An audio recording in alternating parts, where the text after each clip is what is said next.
Hey, John, I look forward to responding to your post. Um, from our discussion outside of class, I really want to let you know how honored I am to have you as a colleague.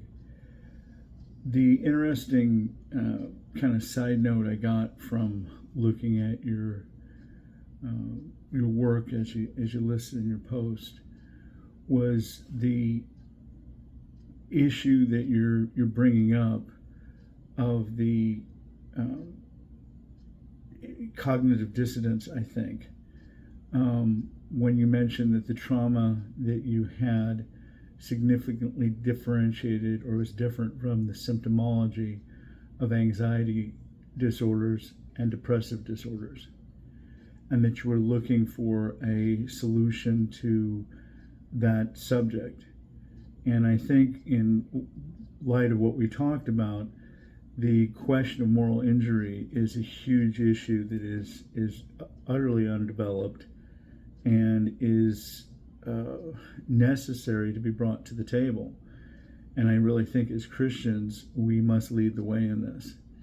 And in many cases, I don't think we're going to find the data that we need from research-based constructions, especially the gold bar of quantitative analysis. I know you love statistics, so I might be like a heretic, but I think that the change has to happen by looking at a transformational case studies where somebody comes in and is looking at the fact that the present symptomology and diagnosis is not working, and then that which is working, and then utilizing that in their own life to make it clear that there's an alternative problem here. And the quantitative methodology is going to have a very difficult time defining moral injury. And if we look at moral injury from our Western Christian point of view, it has been well defined, as you know, within your Catholic tradition, under the just war theory. And I think we need to remove moral injury from an abstract construct to a very, very real construct and look at the question of just war theory. And if we have failed to allocate a war into just war dynamics, we're going to be subject to the outcome of making people less than image bearers of God.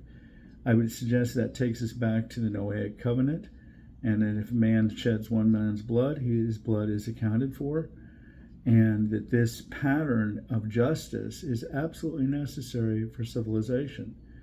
And so as a soldier goes into that, there is a relational dynamic between the culture that he is being sent to represent and the culture itself. So there's a dialectic responsibility there. And if the culture fails to do that, and they're sending him forth basically to be a murderer, and then that gets into the conscience, even though it's not expressed, it gets into the conscience.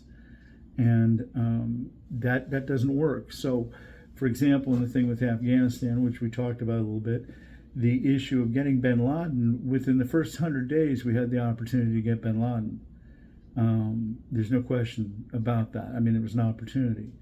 And it was deferred because of political intentionality in relationship to, the issue with Pakistan and Afghanistan, those issues. But the need to get vengeance, and I say vengeance in the right sense of the word, not in the wrong sense, but the internal dynamics to take dominion over the process of what happened to our country.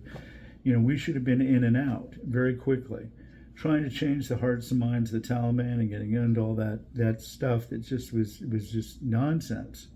You don't change the hearts and minds of people with a gunpoint, and anybody that studied history understands that.